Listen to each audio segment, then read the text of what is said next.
नमस्कार दोस्तों, मैं डॉक्टर डी के भारद्वाज। दोस्तों, आज हम S1 के बारे में पूरी चर्चा करेंगे। उसकी कंपोजिशन में जो मेडिसिन्स हैं उनके बारे में मैं आपको उनका कीनोट बताऊंगा। फिर उसके बाद हम S1 के बारे में विस्तार से बात करेंगे। तो दोस्तों, S1 मेडिसिन जो है वो 9 मेडिसिन की कंपोजिशन से तैयार हुई है। उसके अंदर 9 दवाइयाँ पड़ी हैं, उससे S1 का निर्माण हुआ है। दोस्तों, S1 के अंदर जो 9 दवाइयाँ पड़ी हैं वो इक्वल मात्रा में है, सबकी मात्रा समान है। तो वे दवाइयाँ कुछ इस प्रकार हैं, उनके नाम मैं आपको बताता हूँ। कोलचेरिया ऑफिसिनेलिस। इस दवाई के बारे में मैं आपको चर्चा करूँ तो यह दवाई पेट के लिए, मोतियाबिंद के रोग के लिए तथा आँखों में पानी, आँखों में इन्फेक्शन, पेट पेट में अन्य समस्याएं, एसिडिटी, गैस इत्यादि के लिए बहुत लाभकारी है। यह औषधि गोनोरिया के लिए बहुत लाभप्रद है। तो दोस्तों, इसी प्रकार दूसरी मेडिसिन हाइड्रोस्टेसिस कैन, यह भी स्टमक की एक बहुत मुख्य औषधि बताई गई है। पेट में होने वाली समस्याएं, म्यूकस का अधिक बनना, रेशेदार म्यूकस बनना, गाढ़ा म्यूकस गुदा के द्वारा बाहर आता है, नाक के द्वारा बाहर आता है।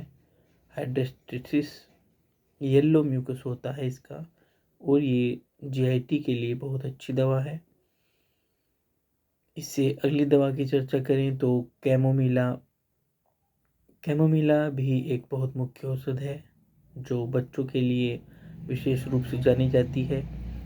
इसमें बच्चा बहुत चिड़चिड़ा, गुस्से वाला, चीज़ों को फेंकने वाला होता है तथा यह बच्चा गोद में लेने पर चुप हो जाता है और फिर वापस छोड़ने पर बहुत ज़्यादा रोने लगता है। बच्चे को तेज़ी से धमकाने पर, गुस्से से धमकाने पर उसमें कन्वल्जन आने लगते हैं। यह औषधि दांत दर्द के लिए भी बहुत अच्छी औषध है। और अगली दवा है नेस्टोरिटिकम ऑफिसिनेलिस। यह यूरिनरी ट्रैक की बहुत अच्छी दवा है। यूरिन में होने वाले इन्फेक्शन के लिए, जलन के लिए, अधिक यूरिन आने पर यह बहुत ज़्यादा लाभदायक है। और अगली दवा है स्क्रोफुलेसा नोडोसा। यह शरीर में किसी भी प्रकार की गांठ बनने पर विशेष उपयोगी है। और अगली दवा है सारासप्पारिला, इसको सिमलेक्स मेडिका के नाम से भी जाना जाता है। यह औषधि ब्लड को और लिम्फ को प्योर करने में, प्यूरिफाई करने में काफ़ी लाभदायक है। सोराइसिस के रोग में, त्वचा में खुजली के लिए तथा पेशाब में क्रिस्टल आने पर या पेशाब में सफ़ेद चौक जैसा आना, स्टोन बनना, इन सब लक्षणों में यह बहुत ज़्यादा विशेष उपयोगी है। अगली दवा है नक्सोमिका। नक्सोमिका के बारे में काफ़ी लोग जानते भी हैं। यह पेट के लिए बहुत अच्छी औषधि है तथा नशा करने वाले लोगों में यह बहुत ज़्यादा लाभदायक है। नशा की स्थिति में इसको दे देने पर उनका नशा भी उतर जाता है। बहुत ज़्यादा स्पाइसी, ऑयली फूड खाने वाले, सेडेंटरी लाइफ वाले, ज़्यादा गुस्से वाले लोगों के लिए यह बहुत अच्छी औषधि है। अगली दवा है टुसिलैगो। यह खांसी में, टीबी में, इस तरह के रेस्पिरेटरी ट्रैक के लक्षणों वाली औषधि है। यह इन सब में बहुत ज़्यादा लाभदायक है। और अगली और आखिरी दवा है वेरोनिका ऑफिसिनेलिस। यह शरीर में होने वाले दर्द, तीक्ष्ण दर्द, तीव्र दर्द, प्रत्येक प्रकार के दर्द के लिए बहुत ज़्यादा लाभकारी है। तो दोस्तों, इस तरह यह S1 की कंपोजिशन की मेडिसिन्स हैं। इनके बारे में मैंने आपको अलग अलग उनके कीनोट लक्षण बताए। वैसे इन दवाइयों का भी बहुत विस्तार है। अगर इनकी विस्तार में चर्चा की जाए तो वीडियो बहुत लंबा हो जाएगा। मैंने इनको कीनोट में आपको बता दिया है। अब ये सब दवाइयाँ S1 के अंदर इस्तेमाल की गई हैं, तो इन सब के इकट्ठा आ जाने से ताकत और ज़्यादा बढ़ जाती है और लगभग पूरे शरीर पर यह औषधियाँ मिलकर बहुत अच्छा कार्य करती हैं। S1 हमारे मुख्य रूप से लिम्फेटिक चैनल पर कार्य करती है और रक्त को शुद्ध करती है, जिससे जब शरीर में फ्लो लिम्फ का और ब्लड का प्रॉपर वे में पहुंचने लगता है और शरीर में जिस जगह कोई इन्फेक्शन होता है उसको लिम्फ पूरी तरह से ख़त्म कर देता है। क्योंकि लिम्फ हमारे में बॉडी में प्रोटेक्शन का कार्य करता है, लिम्फेटिक चैनल हमारे शरीर में प्रोटेक्शन का कार्य करता है। कहीं पर कोई भी अव्यवस्था हो या कोई भी इन्फेक्शन हो उसको लिम्फ ही कवर करता है और ब्लड हमारे शरीर में न्यूट्रिशन को प्रॉपर वे में भेजता है, ऑक्सीजन को प्रॉपर वे में भेजता है। अगर कहीं पे हमारा खाना पानी ही पूरी तरह से नहीं पहुंचेगा तो वो ऑर्गन वैसे भी वर्क नहीं करेगा। तो ये औषधियाँ ब्लड के फ्लो को और लिम्फ के फ्लो को प्रॉपर वे में भेजने लगती हैं, जिससे हमारे ऑर्गेनिज्म बहुत अच्छे से कार्य करने लगते हैं और हमारी बीमारियों से मुक्त करा देते हैं।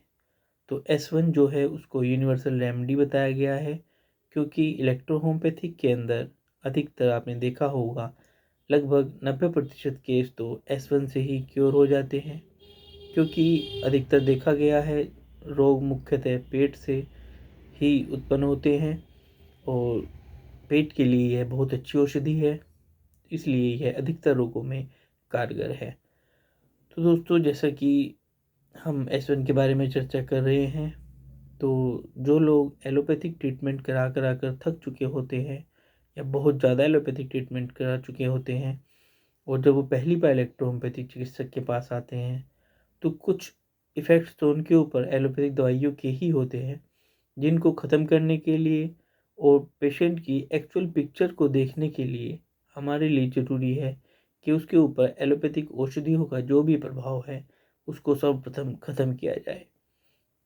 कोई भी पेशेंट आपके पास आता है और बोलता है कि मैं 2 साल से 4 साल से 10 साल से एलोपैथिक दवाइयाँ खा रहा हूँ, किसी भी रोग के लिए हो सकता है वो खा रहा हो, तो कुछ एलोपैथिक मेडिसिन भी बॉडी के अंदर ऐसे इफ़ेक्ट्स डाल देती हैं कि जिससे कुछ रोग कुछ लक्षण तो उस दवाइयों के ही शरीर में बन जाते हैं। तो उन सबको ख़त्म करने के लिए S1 हमारे पास बहुत अच्छी औषधि है। हमें शुरू में S1 का उपयोग अवश्य करना चाहिए। S1 उन सब लक्षणों को रिमूव कर देती है और डिजीज़ की एक्चुअल पिक्चर हमारे सामने आती है। फिर हमें पता लगता है कि वास्तव में रोगी किस रोग से पीड़ित है, किन लक्षणों से पीड़ित है। उन लक्षणों को लेने के बाद फिर हमें अपने अन्य दवाइयों का चयन करना चाहिए, अपने फॉर्मूले का चयन करना चाहिए और इसके साथ साथ हम और क्या क्या मेडिसिन उसको दे सकते हैं इस बारे में सोचना चाहिए। तो जैसा कि आज हम सिर्फ S1 की ही चर्चा कर रहे हैं, तो मैं थोड़ा सा S1 के बारे में ही बात करूँगा। S1 जो है, S1 हमारे मेटाबॉलिज्म को ठीक करती है और कई प्रकार के विषैले पदार्थों को जो शरीर में घर बना लेते हैं उनको शरीर से बाहर निकालने का बदस्तूर काम करती है। जब हम S1 का उपयोग शुरू करते हैं तो बहुत बार ऐसा होता है कि जब औषधि अपना कार्य शुरू करती है तो थोड़ी खाज खुजली, फोड़े फुंसी या दस्त कभी कभी रोगी को लग जाते हैं। तो अगर इस तरह का S1 को देने के बाद होता है तो वहाँ पर हमें ये अच्छे लक्षण हैं, क्योंकि कोई भी टॉक्सिन जो हमारी बॉडी के अंदर है वो बाहर की तरफ निकलेगा जब भी हमारा शरीर स्वच्छ होगा, शुद्ध होगा। और अगर हल्की वोमिटिंग होती है, अगर स्टमक के अंदर विष है, कोई भी टॉक्सिन है, तो वोमिटिंग के रास्ते बाहर आ जाता है। अगर हमारी आंतों में इंटेस्टाइन के अंदर कोई विष है तो वो दस्तों के रास्ते बाहर आ जाता है। और स्किन के या ब्लड के अंदर कोई प्रॉब्लम है तो वो पसीने के द्वारा भी बाहर आ सकता है, जिसमें पसीना बहुत ज़्यादा बदबूदार आने लगेगा। अगर ऐसी स्थिति बनती है तो हमें उससे घबराना नहीं चाहिए।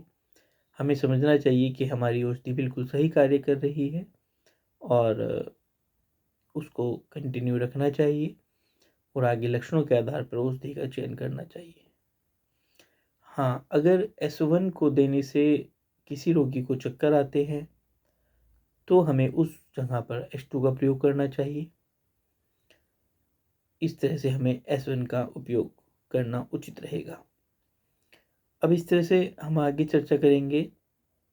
S1 जो लोग शराब, भांग, तंबाकू, गांजा बहुत ज़्यादा मात्रा में ले रहे हैं, बहुत ज़्यादा मात्रा में ले चुके हैं, वो पूरे दिन सुस्त अवस्था में पड़े रहते हैं, ऐसे रोगियों को S1 का उपयोग कराना चाहिए।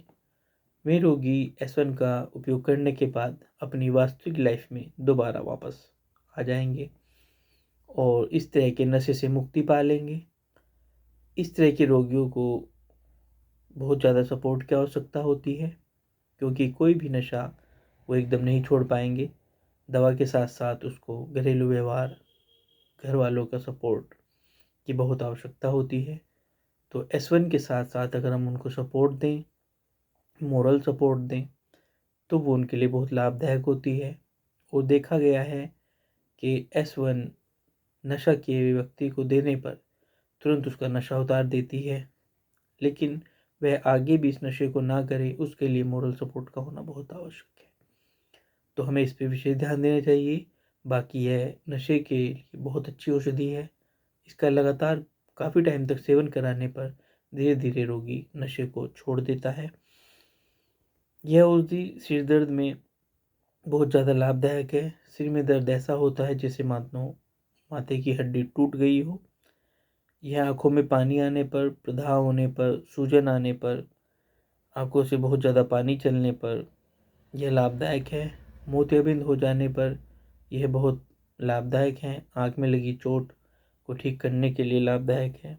गले में सूजन आने पर, दर्द होने पर, टॉन्सिल बढ़ जाने पर यह औषधि लाभदायक है। टॉन्सिल का लाल हो जाना, सूज जाना, दर्द होना, नजला होना बहुत ज़्यादा लाभदायक है। सांस का बहुत ज़्यादा आना, तेज़ी से चलना, सांस फूल जाना, बीपी का बढ़ना, इन सब चीज़ों के लिए भी यह औषधि बहुत लाभदायक है।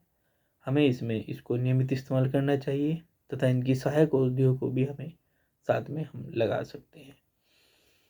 तो दोस्तों, तीव्र नजला गाढ़ापन, नजले में गाढ़ापन का होना इस औषधि के अच्छे लक्षण हैं। इस तरह स्थिति होने पर हमें इस औषधि का उपयोग करना चाहिए। गले में, पेट में, गर्भाशय में म्यूकस का अधिक बनना, यह औषधि उस चीज़ों के भी लाभदायक है।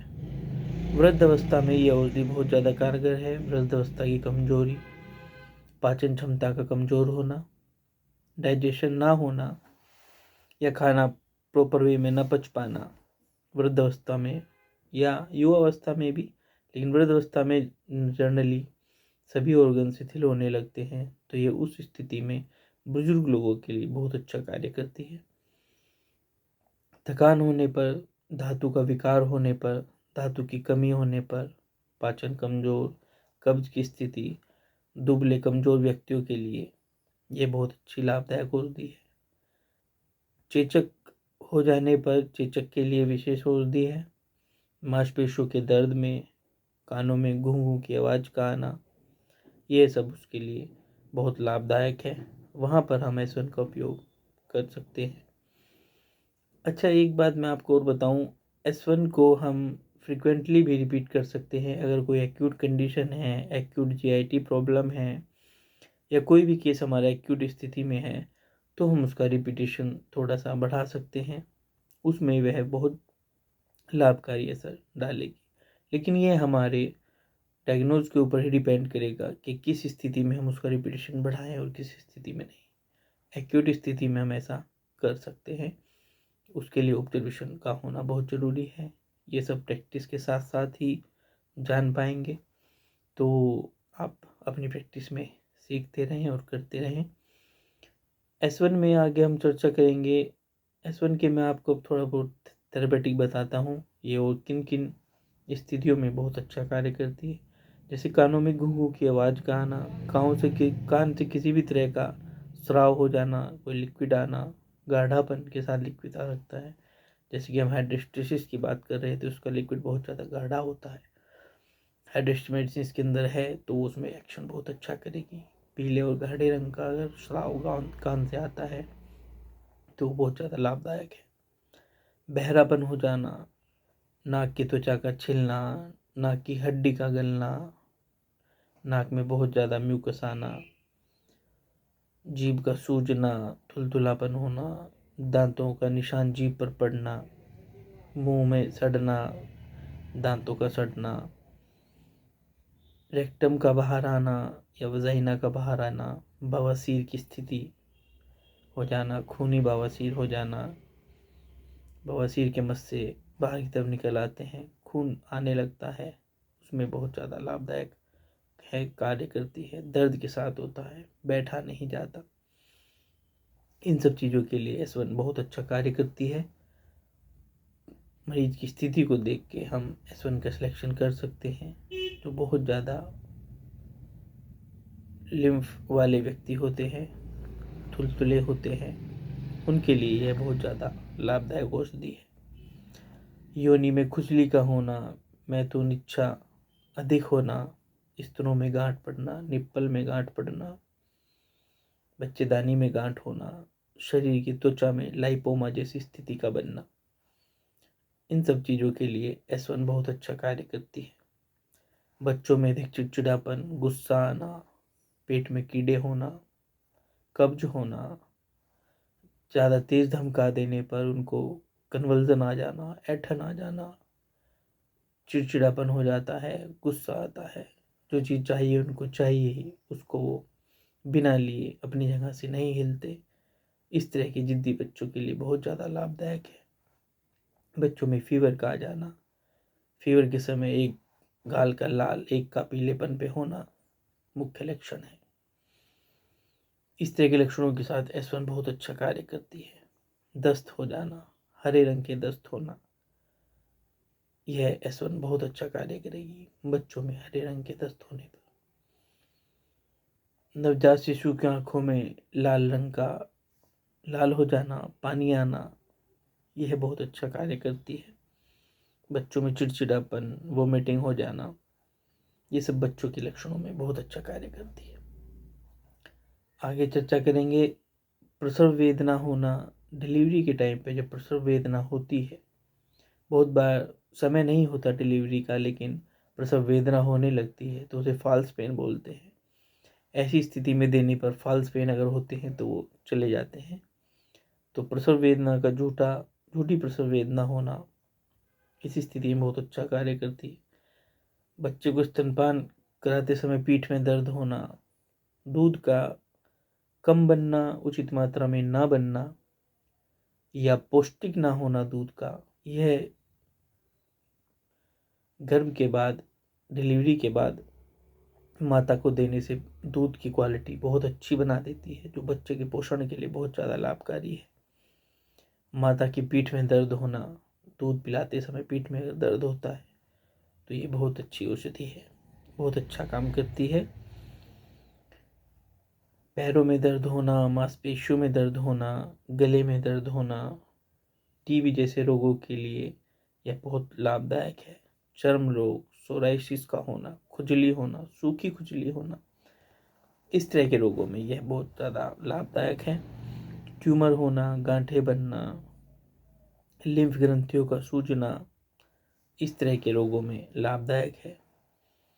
वेरिकोज वेन बनना, आपने देखा होगा कि जो लोग बहुत देर तक खड़े रहते हैं, काम करते रहते हैं, उनके पैरों की नसें मुख्य तौर पे फूल जाती हैं, उनकी वॉल्स वीक पड़ जाती हैं। उन कमजोरी को यह S1 दूर करती है और वेरिकोज वेन को ठीक करने में लाभकारी होती है। तो S1 वेरिकोज वेन के लिए बहुत लाभकारी औषधि है। ये सोराइसिस जैसी बीमारियों में भी बहुत अच्छा कार्य करती है। सोराइसिस में जैसे भूसी सी उतरती है, बुरुदा टाइप में उतरने लगता है, उस तरह के रोगों में बहुत ज़्यादा लाभकारी है। यह सूजन आ जाने पर, एडिमा हो जाने पर, गुर्दे की बीमारी, यूरिन का प्रॉपर वे में न बनना, बार बार बनना, प्रोस्टेट का बढ़ जाना, इस तरह के रोगों में काफ़ी कारगर औषधि है। पथरी बनने पर भी यह काफ़ी अच्छा कार्य करती है।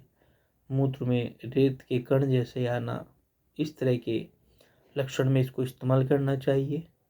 बच्चा पेशाब करते टाइम बहुत तेज़ी से चिल्लाता हो, क्योंकि उसको जलन होती है, बर्निंग होती है, इसलिए वह चिल्लाता है। उस स्थिति में इस औषधि का प्रयोग करने से यह समस्याएं खत्म हो जाती हैं। सामान्य रूप से मूत्र में किसी प्रकार का इन्फेक्शन होना, पेशाब का ज़्यादा आना, कभी कभी ब्लड का भी आ जाना, उसके लिए भी ये औषधि कारगर है। नोजिया, वोमिटिंग, इंडाइजेशन, पसीना अधिक आना, इस तरह के लक्षणों में यह औषधि बहुत ज़्यादा लाभदायक है। और मल त्याग की हजाजत बनी रहे और मल त्याग ना हो, ऐसी स्थिति में भी हम इसका इस्तेमाल बहुत अच्छे से करते हैं। कॉन्स्टिपेशन के लिए इस औषधि को बहुत अच्छा माना गया है। जो लोग चाय अधिक मात्रा में पीते हैं, उन लोगों के लिए यह औषधि लाभदायक है। चाय की इच्छा को कम करती है और उसकी आदतों को भी छुड़ाने में लाभदायक है। हर्निया हो जाना, कुछ लोगों को हर्निया हो जाता है, इंग्वाइनल हर्निया हो जाता है, अम्बिलाइकल हर्निया हो जाता है, हाइटस हर्निया हो जाता है। ये इन सभी हर्निया में बहुत ज़्यादा लाभदायक है। अब थोड़ा युवा वर्ग की तरफ अगर जाएं तो सेक्सुअल डिज़ायर का अधिक होना या ना होना, ये दोनों ही प्रकार की स्थिति में काफ़ी लाभप्रद है। नए बच्चे जो अभी किशोरावस्था में आए हैं, वो हस्तमैथुन की अधिकता के कारण कमजोरी आना, हस्तमैथुन की इच्छा का अधिक होना, इस तरह के समस्याओं से पूरी तरह से निजात पा देती है। टेस्टिस में सूजन का होना, वीर्य का अपने आप निकल जाना, सोते सोते निकल जाना, और इस स्थिति में यह बहुत अच्छा कार्य करती है। तो दोस्तों, कुल मिला के यह यूनिवर्सल रेमेडी है और आप इसको बार बार इस्तेमाल करते हैं। यह क्लिनिक में आपके होना बहुत आवश्यक है। इसके बिना इलेक्ट्रोहोम्योपैथिक प्रैक्टिस का होना असंभव ही है। तो अब हम इसकी थोड़ी विशेष बात करेंगे। विशेष बात इसमें यह है, यह औषधि कफ प्रकृति के रोगियों के लिए विशेष है। पाचन संबंधी समस्याओं को उत्पन्न होने वाले रोग, पाचन संबंधित समस्याओं से उत्पन्न होने वाले रोगों के लिए बहुत ज़्यादा लाभदायक है। तो दोस्तों, ये थी S1 की पूरी कहानी।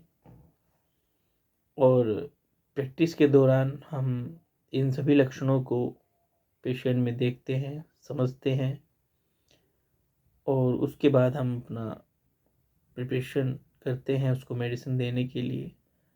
तो S1 के साथ हमें और कौन से ऑर्गन की क्या प्रॉब्लम है, क्या भैया है, साथ में हम देते हैं। तो S1 बहुत मुख्य औषधि है इलेक्ट्रोहोम्योपैथिक प्रैक्टिस के लिए। आशा करता हूँ आपको यह सब पसंद आया होगा, और अगर पसंद आया है तो प्लीज़ चैनल को लाइक व सब्सक्राइब कर दीजिएगा।